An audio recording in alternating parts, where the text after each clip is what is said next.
Perfect. So I figured, similar to what we did at the previous meeting, we could go ahead and all of us share our opinions. Carlos, if you could be timekeeper for that section again, that would be excellent. I just want to make sure we hear from everyone before we get into a deeper conversation. I want to identify 3 key questions, and we don't have to necessarily get to all of them, but essentially we're trying to figure out how do we as a commission feel about weighing in on legislation as a whole, because I want to make sure that we have room for that conversation, particularly pending legislation, which some people may think of our relationship to it as different from other types of legislation. Should we weigh in on this particular bill? And if there are any processes you'd like to see around that. I know in the feedback we received, some people talked about taking a bit more time to study the bill. I also don't want to necessarily say that that's the structure we do. If folks are ready to move forward with it now, and that's the consensus, then that might be another option as well. And finally, of course, about the specifics of the bill, if you have any thoughts, comments, reflections, we'd love to hear that as well. So with that, maybe let's go around the room again. We'll go alphabetical by first, but rather than starting at the top, let's maybe start at the middle. Justice, do you want to kick us off? Sure, Madam Chair, thank you. And I apologize, it was off video, I'm on video now. I'll be very brief, and my question is probably more along the lines of procedural, and specifically kind of how we go about commenting with, I'll call it relatively short notice. I would just want to make sure that we have that opportunity to kind of hear other sides and understand other dependencies. My question very specifically with this bill was around, does that create anything that is an unknown, right? Does it create something that is broader as it relates to unions? Does it create something that broader that could be extended to teachers? If it's very narrow in scope, I think that's different, but I just asked those questions, not to say one way or the other where I think we should land, but simply procedural questions to understand how we will take an external view of things that are pending and things that obviously have different opinions to weigh in. So that's all I offer right now, just a question of how we go about it and to make sure that we're being fair and balanced. Thank you. Thank you. Next we have Ms. Nadia Sandy. Hi, folks. Good evening. So just a couple of things as a union organizer, as someone who's out in the field right now working with people who have been misplaced from their jobs. I'm worried about what this would mean for collective bargaining rights of workers all throughout Montgomery County. I'm very concerned about that. I understand and I'm fully aware of the issues that we have with the police department. However, I don't know if the exact response is to give someone all the power over discipline. Rather than creating a process where the community is involved, rather than creating a transparent procedure. Again, I'm going to highlight this again. I'm incredibly concerned as to what this would mean to collective bargaining rights for other workers. Thank you, Nadia. Dr. Robin Gester. Yes, thank you.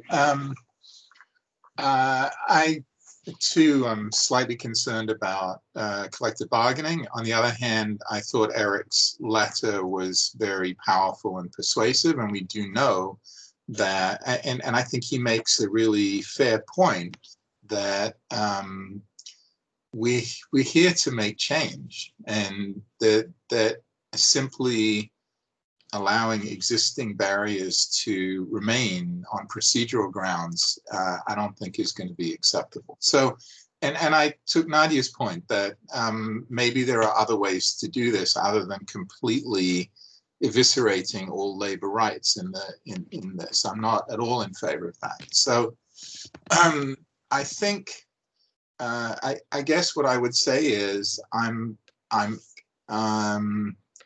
in favor of the general notion that we have to open the door for reform, but I'm also quite cautious about the labor aspects, and I think it might be a mistake to rush into this. We should at least get some opinions from people who might know about how this will impact labor rights. Thank you, Robin. I'm next on the list, so I'll go ahead and share myself. I would love for this to be something we can refer to a subcommittee, since we do have a subcommittee already set up on the topic of discipline. I think that could be one way to handle it. I'm also aware that we are going to continue to get requests that are referred to us by the council, and we are mandated to address those requests. So I think this can be a good test case for us to figure out a process for that. As for the bill itself, I have some concerns about it. I'm curious to learn more about the concerns around labor rights and organizing. My specific concerns are more around the role of citizen oversight. I know that a lot of the people that testified about the bill in the hearing that we all had a chance to look at were concerned about the lack of citizen oversight. So that's sort of one critical question for me as we continue to look at the bill. Next, we have Mr. Vernon Ricks.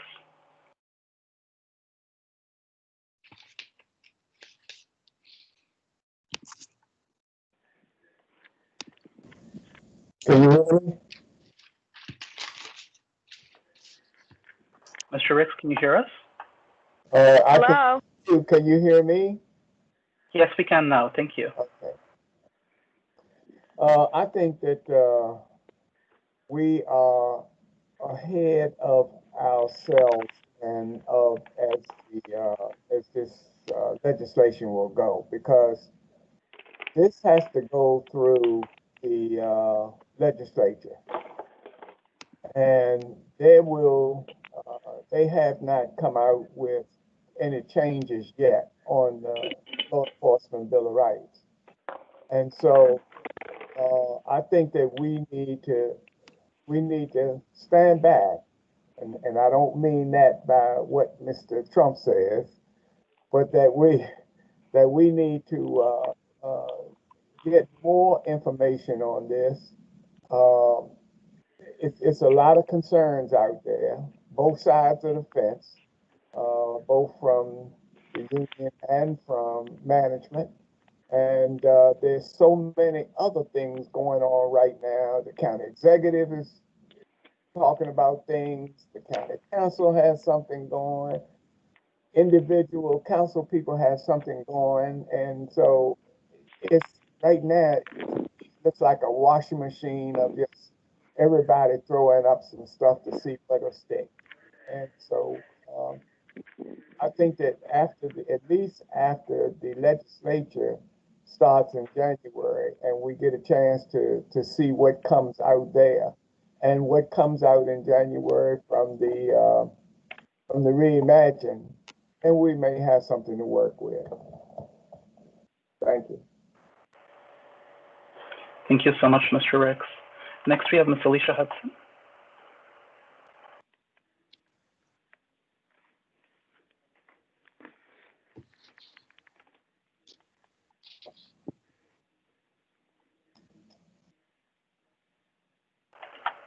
Alicia, you might be muted.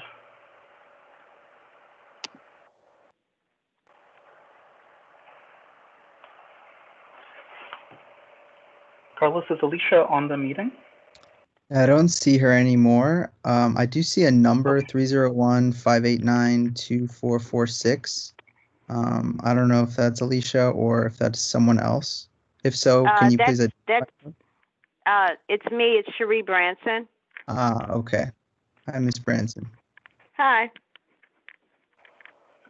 Why don't we come back to Alicia in just a second? Next on the list, we would have Ms. Carolyn Frederiksen, who shared her thoughts over email. And after that, we have Ms. Catherine Brewer.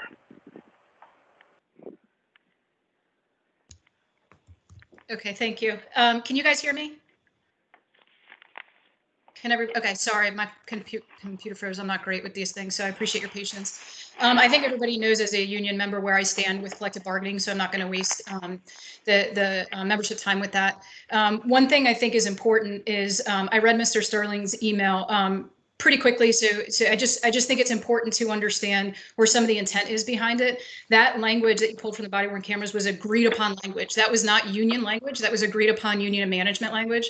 And actually, when it came to body-worn cameras, just because you spoke specifically of it, that was something that the union fought for as well. We actually wanted body-worn cameras, so we went together with that. I think it's important to understand with some things, and with this bill, just as with this bill, the legislative intent with the bill, it's also important to understand the intent with some of the language from the contract. And I'll be willing to help you with that. I was there for some negotiations, but also can speak. And if I don't have the information, I'll make sure I get it from people who were there. But I think it's important to understand the intent behind stuff, and not only the language, but has that language been negatively impacted to this point, to understand why it was developed the way that it was. Maybe it won't change your mind, but I think the educated information, getting that information, being educated on it properly is important when we're looking at things like this, especially as everybody said, regarding collective bargaining rights. Thank you. Thank you so much, Ms. Brewer. And next we have Ms. Cherie Branson. Hi, yeah, you know, I don't have an objection to the bill per se. I don't, you know, I'm a member of the NAACP. I believe the NAACP did speak in support of the bill, did testify in support of the bill. So I do not have an objection to the bill as it is. My only concern, as I've said before, is in our process. And you know, the what effect us taking a position on this bill at this time could ultimately have on the legitimacy of how we're viewed in the future. That's my concern, and that's really, you know, sort of an individual value judgment. So, you know, I think it's, you know, I think it would be unusual for commissions to take positions as things are moving forward. But as I said, as to this bill, frankly, I'm very concerned about the ability of the county executive to allow the chief of police to hold accountable members of the force who have, you know, committed, you know, things that are outside of the realm of acceptability. So it is not the language of the bill. It is just the process. If you're not speaking, would you please mute yourself so we can hear Ms. Branson? I think the language that has to do with the secondary, what I call the secondary arbitration panel, is language that is only used in Montgomery County. Montgomery County is the only county in Maryland that does that, and so eliminating that, yeah, like I said, I don't have a problem with the other language of the bill that has to do with management and you know, I don't know if it's called effects bargaining or what it's called, but I can't remember what the actual name for it. But that becomes a little more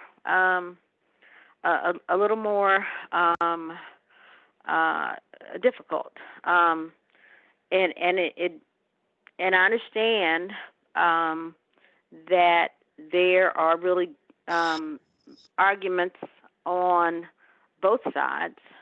I also understand that the work group at the state level has recommended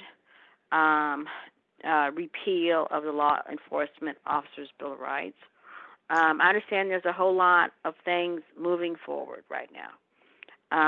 And so I would, you know, but as I said, my concern is really about our process and how our process is perceived by the public. So that's all I have to say. Thank you, Ms. Branson. Next, we have Mr. Delvin Osorio. Hi, guys. So I I think the one question that I had coming up that came up as I reviewed the bill was because I think a lot of this legislation is going to build off things that are coming down the pipeline, right? I don't necessarily agree that that means that we just kind of sit on our hands and don't do anything until that legislation comes down the pipeline. And I also think that, to Ms. Brewer's point, I think that the collaborative nature of this legislation, similar to the collaborative nature of the body cameras legislation, I think that gives me more reason to support it, because I think that there is something positive about that collaborative nature around this legislation, right? And I think that being able to, because I echo Nadia's points about what does this mean down the line? Does a union feel that we've suddenly turned our backs on them or not supported them in their right for stuff that they fought for? But I do think that this legislation, as it's written, is a positive one, and it's a positive step in the right direction. And I think it becomes much harder for us to do some of this work as we go down the line if we don't take this step right now. So.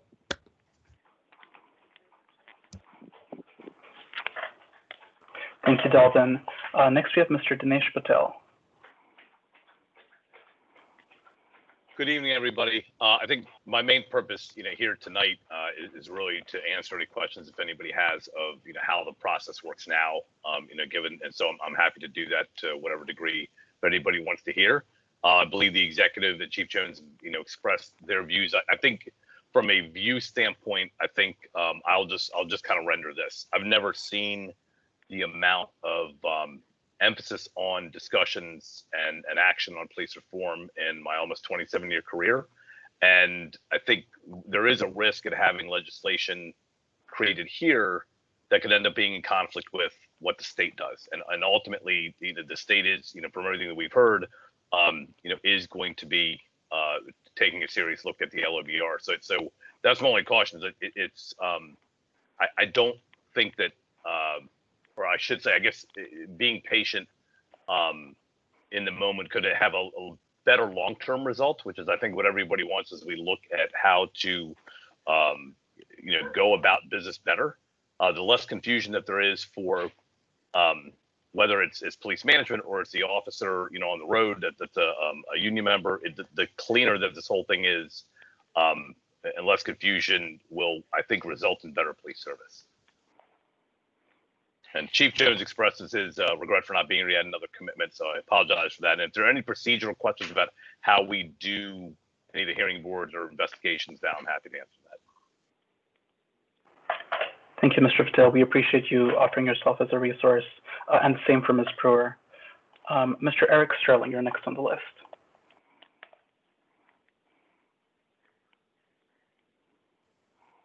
Thanks, Madam Chair. Good evening.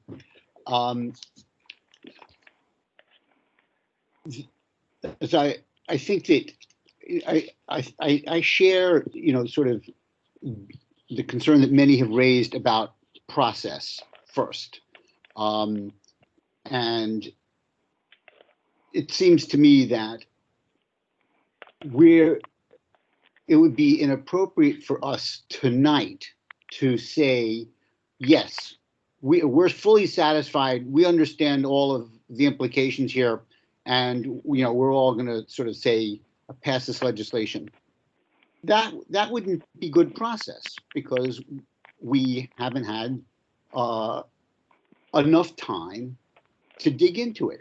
And the proper process, I think, would be to refer the question of our endorsement of the legislation to one of the subcommittees that has been set up with the charge, figure this out, come back to us with a recommendation after you've dug into it.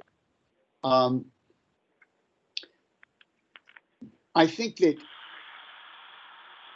we do, as a general matter, have a responsibility as we're chartered to respond to requests for our views on legislation related to our subject matter. That's part of the legislation that created us, that authorized us to be appointed. It's a different question about, and so that's clearly county legislation, which this bill is.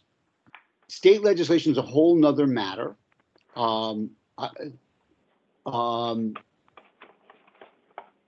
I think there's sort of general county board commission type rules that say that, you know, the various county boards and commissions can't take positions on state legislation without running it through one of the county offices. And so as we're getting started, it's really important that we demonstrate that we take the responsibility of knowing what we're talking about. So, you know, that says let's defer. As far as the importance of it, I laid that out. And this goes to then the question of, should we wait for the General Assembly to act before we consider this? And I don't think we should. I think we should consider the law as it is now, the state law, the Leobor, and not hesitate to act, because I think that legislation that is significant reform of Leobor is not likely to be signed by the governor. Maybe, you know, and so even if it were, it wouldn't take effect until a year from now, typically until October of the next year. So we would have a year where the potential benefits of this legislation wouldn't be available in our county. When you read the union contract, you see that there are many places in the contract which speak about specific years. You know, this provision is applicable just for this fiscal year, or not applicable for this fiscal year. If this is a process that only ends up getting applied for a fiscal year and it becomes experimental, well, that's clearly not the end of the world as far as the way this contract has been developed in the past. So I guess those are my sort of thoughts on this. And of course, I'm happy to take questions. Thanks. Thank you so much, Eric. Next, we'll hear from Ms. Jasmine Williams. Thank you, Madam Chair. I can be brief. I'm largely in favor of the intent of this legislation. I think it's a positive step towards accountability, but I would reiterate the need for more time to build a stronger understanding and answer some of the important concerns that are being voiced.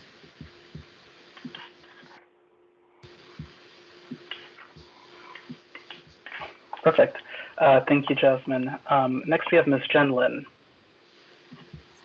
Hello, thank you, Madam Chair. And it's really nice going at the end of this line because I can hear everybody else's ideas and all the different viewpoints. And yeah, overall and largely, I think, yes, we do need change. I would like for the chief to have a little bit more input on how officers are treated when they do have these, problems outside of, the realm of what they're supposed to be doing. I don't know what else to call it.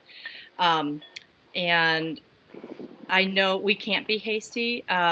I know, yes, the governor, what Eric had said about the governor, he's not going to move too quickly on this. But I don't think we should be making any big uninformed decisions. I would like to, frankly, talk to a bunch of my police friends, which I have already, kind of been polling my friends to understand their viewpoint better. Because I think that's important too. Like with this SRO decision that's coming down and with this bill that's coming down, the police, my police family is really feeling beat up and disliked right now. And I think we need to be careful because they're the ones that we call when we have a problem. So I think bashing them with this and then this hastily or in too big of a hurry, I think is a mistake. I think we do have a voice on this. That's why we're here. But I would love to see the subgroup work on this and present to us a very measured and balanced report on all sides of this. I am definitely in the middle on a lot of it, but I do agree we need more transparency and people do need to be held accountable for their actions and their behaviors. That's what it is in life.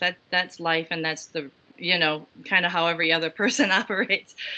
So I get it. And you all know I'm coming from every side of this with my role in the disability community, my role with the police and just in life. So I'm really trying to be balanced and understand all sides of this. And I don't know that I understand all of the police side of this yet.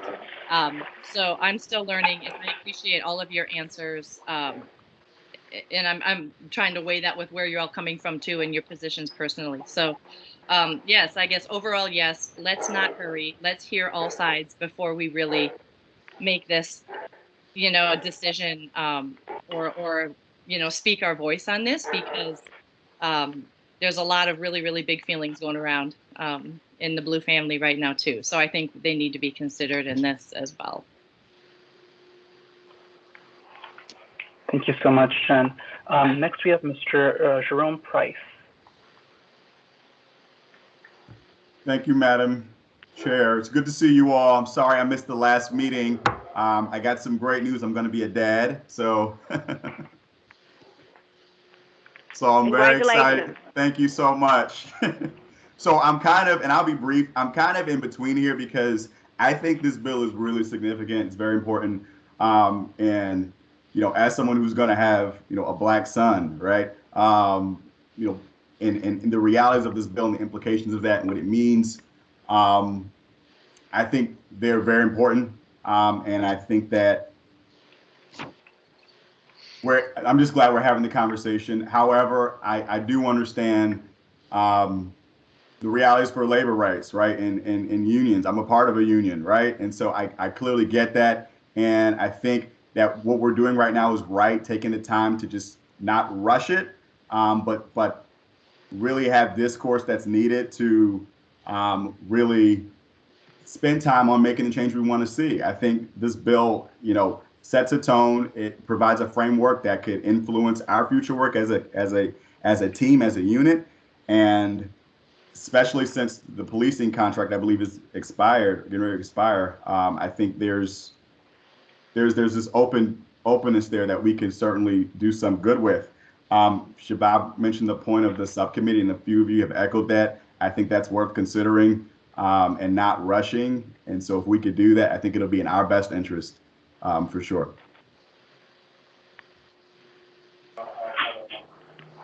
Thank you, Jerome. Has Ms. Alicia Hudson been able to join us on audio? Alicia, can you hear us?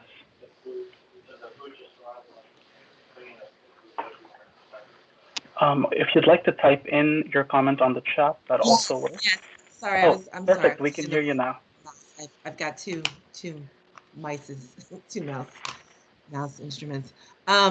Thank you, Madam Chair. And I pretty much concur with most of what I've heard here. The majority opinion, I guess, is apparently what is occurring here, that most folks would like to wait and reserve judgment after we've done some more research and heard from some more individuals. But I will say straight off the bat, Jen, I would say that most officers, I don't think anybody here would disagree that most officers are law-abiding, good people that really are here to do their job, to protect us, to protect all of us, regardless of what we look like, what our beliefs are, or anything else. But there is a problem. And I also think that many people in the community are concerned that the Law Enforcement Officers Bill of Rights is contributing to part of that problem of how do we handle those folks who, in my opinion, quite frankly, kind of slipped through and shouldn't have been officers in the first place. And I'm speaking of the incidents, the horrific incidents nationwide, George Floyd, so forth and so on, that occur far more often than I find acceptable. I'm sorry. I just don't find any of those deaths acceptable. I'm sorry. And so having said that, again, Jen, that is what I will say. She's got her camera off, but I hope she hears me, that most of us are in support of officers, and we think most of them are doing a good job. But I don't think that the Law Enforcement Officers Bill of Rights needs to not be looked at and just left alone. I'm sorry. Thanks. Thank you, Alicia. I think it's just an issue of us only seeing 9 screens at a time. It's this format. No, her camera's off. Her camera's off. Oh, we're being able to see Jen over here. Oh, I think her it's camera's just. I'm happy to address that during the training to help people figure out how to. Yeah. have Okay, the- great. I see Perfect. everybody else. I see everybody else. Great. And then I have a few hands raised, so let's just go for some quick responses there. Dr. Gaster, you were first in line.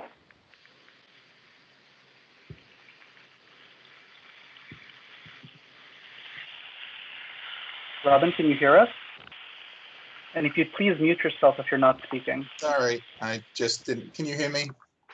Yes, we can now. Okay, good. All right. Sorry about that. I think the sense of the meeting is going in a very positive direction. A couple of things. I pretty strongly agree that we should not be waiting for LIBOR reform before we act. I don't think that's relevant. You know, we can do what we do in the county, and that's it. I wonder if it's possible to arrange for a briefing either for the whole commission or for the subcommittee. First of all, from FOP, and then from the police, and then from the sponsors of this legislation. I think it would be appropriate to hear from all of them, and indeed from anyone else who wants to chime in. But until we hear in detail, like Ms. Brewer said, until we hear in detail why these certain provisions are there, and maybe they're good provisions, maybe they're not. You know, until I understand them, I can't really say. So my general thought was, well, this is a really good opportunity to get a lot more input from the players who know what they're talking about. And the second thing was just a particular question. In Hans Riemer's letter, he said that the alternative board has not managed to meet for 4 years. Could somebody here confirm or deny that? Yeah, so this is Assistant Chief Patel. I can't say 1,000% because there are a variety of different cases, but the idea that we have had cases take up to 4 years to come forward is absolutely a thing, and often those officers are on administrative leave during that time. Yeah, that's clearly unacceptable. I don't care what the procedural protections are. That's just unacceptable. Taxpayers are paying for 4 years of administrative leave because we can't get our act together to do discipline in a reasonable time period. So whatever else we have to do, we have to fix that. So I will say, to be fair to Sergeant Brewer and her folks, there have been a great deal of conversation going on between both the Office of Labor Relations and the chief and the union, and we've stepped up the things have started rolling in the scheduling and moving forward on those hearing boards now. Okay. Anyway, I just wanted to put that out there. But the general notion that we should be hearing from FOP and the police department and other interested party, I think it would be an important precedent as well. That, you know, this is how we do our business. We hear from everyone. Certainly. Thank you, Robin. Next, Ms. Sandy. Hi, so I just wanted to kind of clarify a couple of things. And I mean this in the sense that I believe that there needs to be legitimate and actual meaningful legislation that has to go through the county that's going to hold people accountable. I'm tired of the Band-Aid fixes. I've seen it over and over again growing up in Montgomery County. One person having the power. We're lucky to have Chief Jones and to have the leadership that we have right now. What happens next time, right? Exactly. As a person who has bargain, negotiated contracts. I mean, I'm looking at this, and as a person who has also suffered police brutality at the intersection, I'm sitting there and I'm saying, there's no way you can attack workers right now. On top of everything that's going on in our country, this would be a slap to the face. I looked at all the testimony, and I think that's where I got most of my information from. Of course, I looked at the bill, but the testimony was huge for me. Looking at my union siblings saying this is a direct attack on us is a big deal. And I want to clarify, and I've said this before, but I want to make this very clear. There aren't any other professions that have a Bill of Rights. As a union organizer, I have gone to tobacco fields, almost being shot at by farmers I don't have any protections. I don't have anything that could have protected me if I defended myself. So I want to be very clear about real, transparent, and meaningful reform without any Band-Aid fixes that scapegoat our unions. Fair enough. Thank you, Nadia. Next is Mr. Ricks.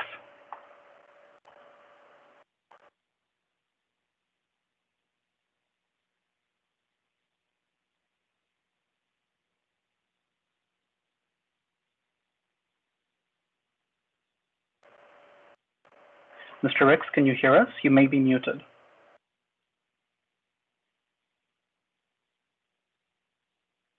Okay, am I unmuted now? Yes, we can hear you. I was hoping that we would have had this group going into the academy, either virtually or however by now, at least so we can get some basics. I don't know where everybody's level of understanding of policies in the police department and the government and how legislation works. And I was hoping that we could have gotten into the academy, into that Citizens Academy now. It may answer some of the concerns and questions that we have. I mean, you can always, then while you're in there, they can bring in people from the union to talk. They can bring in the chief and other people in other parts of the department to give us some basic understanding. But right now, it sounds to me like we have a lot of personal grinds that we want to get out, and we want it to be a part of everything that we are doing. And I think that we have to work, that we have to look at this commission as a commission to look at the whole of the county government. I see emails flying back and forth about what's happening in all kinds of other jurisdictions, and not what we need to look at in Montgomery County. I just think that we are missing something if we have not gotten, as a whole, as a group in there, to be able to get the same information and to ask the same questions. Thank you. Thank you so much, Mr. Ricks. I want to make sure that we're respectful of everyone's time since we have this meeting scheduled for an hour. We'll take a few more comments from folks in just a second. I also want to figure out in terms of next steps, whether we want to formally refer this to a subcommittee. I know at our previous meeting, Ms. Branson suggested a vote if we decide to weigh in on the bill. So if folks feel that is appropriate, I'd like to address that before the end of tonight's meeting. We'll come back to that in just a second, or feel free to address this in your comments. Next on the list is Ms. Jen Lin. Hi there. Thank you again. I feel the need to defend myself. Of course, not anybody's life should be taken at the hands, I'm the mom of a Black man. I mean, I get it. And he's disabled, and he's going to have a behavior on the street which will be interpreted as drugs or being drunk or something. I am just as terrified as the next. And I think that, no, I can't take life experience out of this, because that's the passion that drives me. And that's how I do what I do, serving several hundred disabled families. But I don't want to be misunderstood. Okay, maybe this is personal too, but I agree, Alicia, absolutely. And with everyone, I think we're all saying the same thing, that we just need some more transparency. We need to be fair on all sides, and we need to really look at this longer before we come out and say anything hastily. So that's all I have to say. Oh my gosh, I feel so badly if I was misunderstood the first time, because clearly, I got a brownie too. I can't risk his life by making the wrong decision here. So I'm with you. I'm with you all. Can I say something? We have a couple of more people. If we can just keep going down the list for a second. That's fine. Just if I can just be on the list, that would, I'm on the phone, so I don't know how to, indicate other than just to say it. Sure thing. We'll add you to the list next.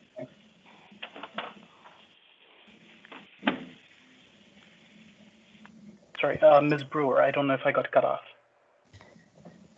It could be my computer. Thank you.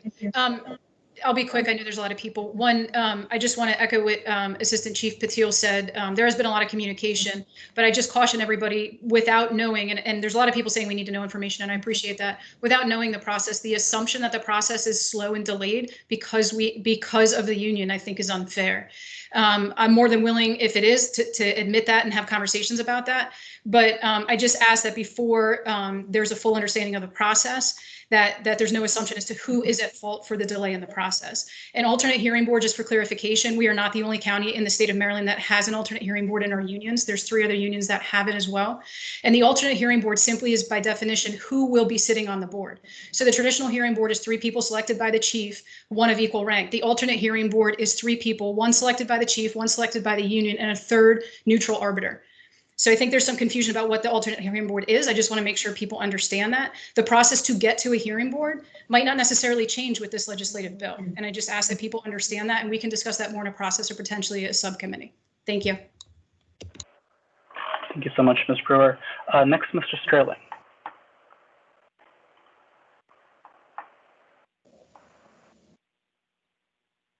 Eric, are you there?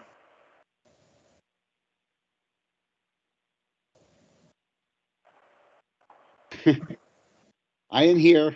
Okay, perfect. Now we can hear you. I'm so sorry.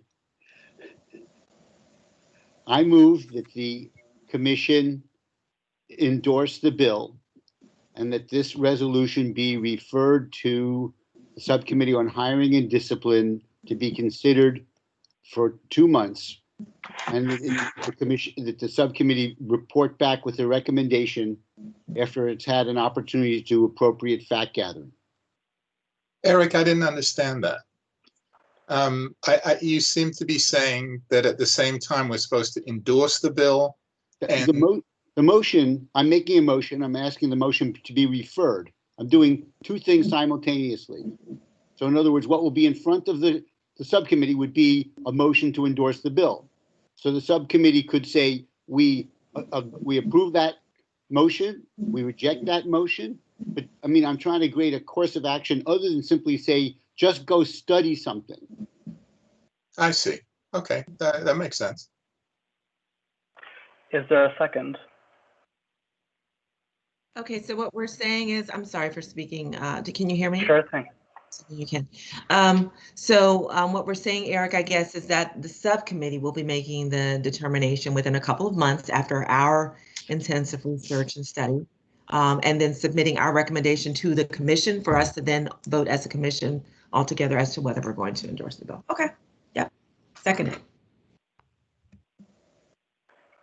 Perfect. Is there anyone who wants to speak about the motion in particular before we move to a vote? Yes, I do. Oh, go ahead, Ms. Branson. Oh, okay. So I think at the previous time we discussed this, I suggested that we hold. So my question about the motion is, which subcommittee would have this bill? It's not clear to me. I believe Eric's proposal was to refer to the discipline and hiring subcommittee, given that that's the topic of the bill as described by the council. Okay, and so just to be clear, the motion on the floor is for this to be referred to the subcommittee with the question to the subcommittee of whether the commission should support the bill. And I think that's the appropriate, or I think that's the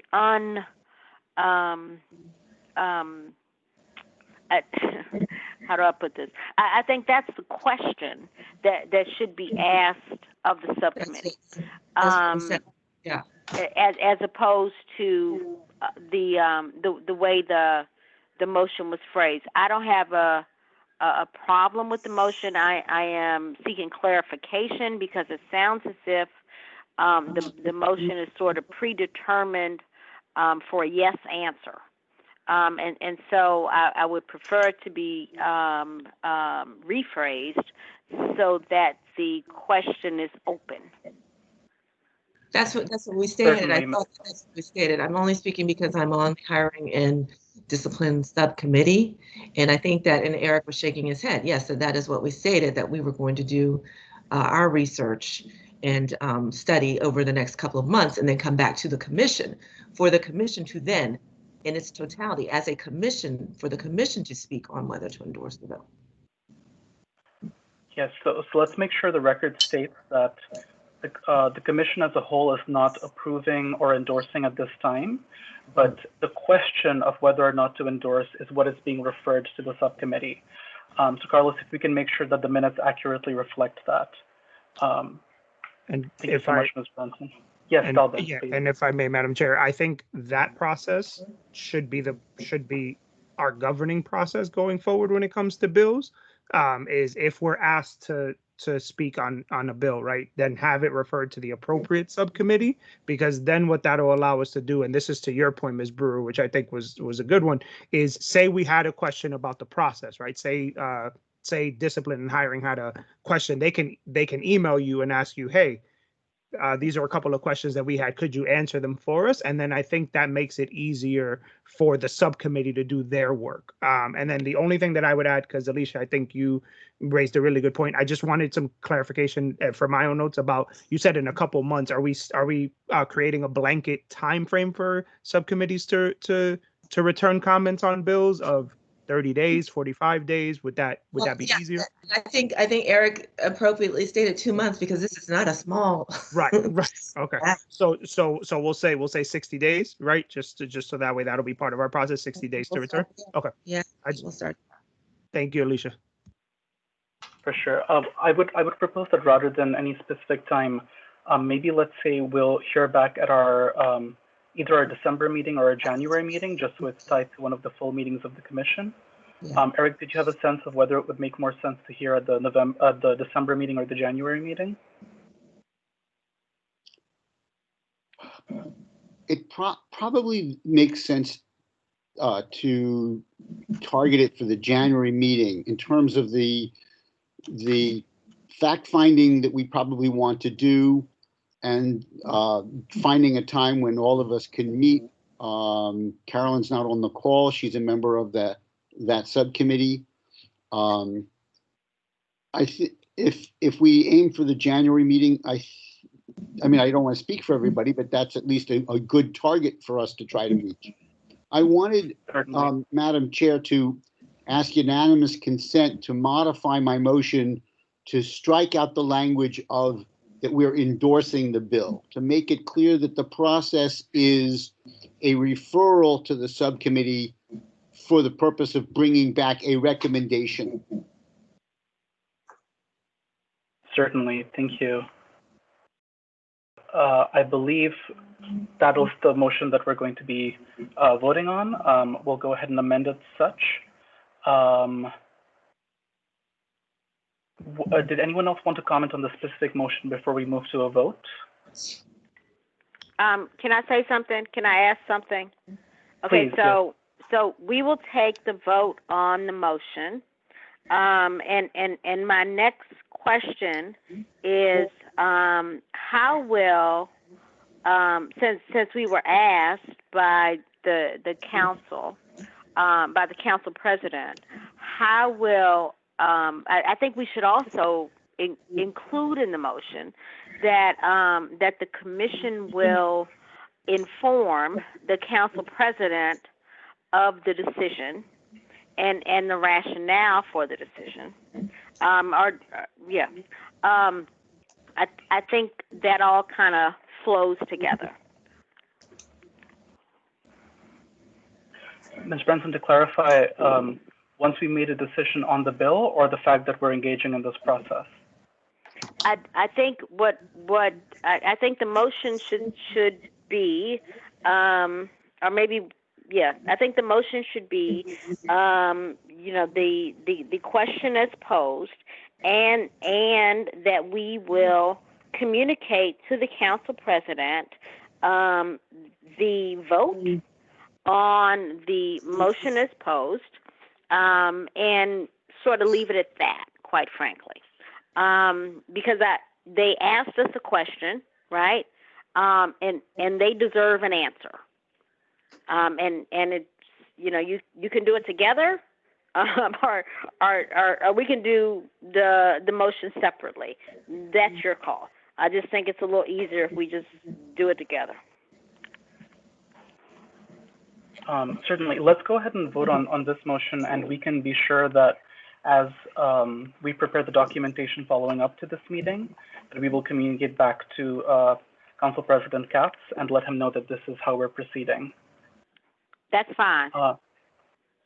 Excellent. Thank you. I just want to close the loop. Thank you. Perfect. I appreciate that. So let's go ahead and have the vote. All those in favor of the motion as amended? Aye. Can you restate it for us, Shabab, given Ms. Branson's last comment?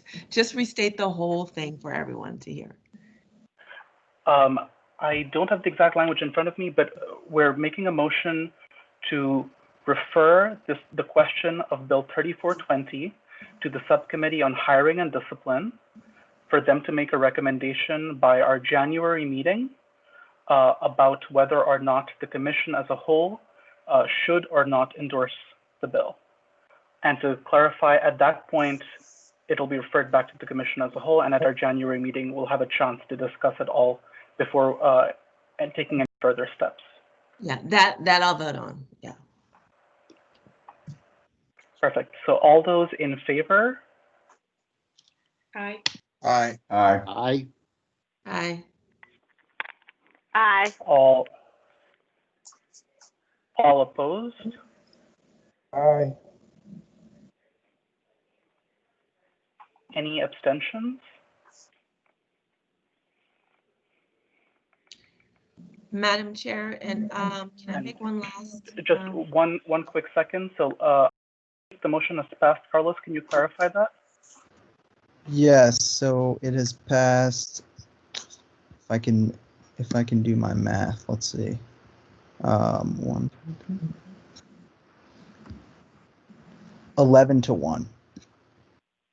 Perfect. Thank you so much, Carlos. Let the record reflect that. Alicia, you wanted to add something? And then that is actually a quorum. Yes, that is a quorum for us. Because I know there are other members here who are not part of the commission, but that does constitute a quorum. Okay. I just wanted to make a comment to Mr. Ricks's point, because I took that in a very heartfelt way. That I understand that, this is Montgomery County, but and I'm only responding to this because I've heard these comments from other people as well. But this is a nationwide problem. This is a nationwide problem. It is not confined to Montgomery County. And we have friends, loved ones, and whomever else who traverse the DMV area. So let's call it the DMV area. And also, I beg to differ that I don't have an understanding of policing. I've been a lawyer, law school. I learned quite a bit about enforcement of the law. And I've represented clients. I have a very good understanding of policing. So, and I just wanted to reassure him of that, Mr. Ricks, because I greatly respect you. And I did not want to leave that comment unaddressed. Thanks. Certainly, thank you. Are there any other burning questions on this topic? And if not, we will adjourn. Let me just see if there's any hands raised.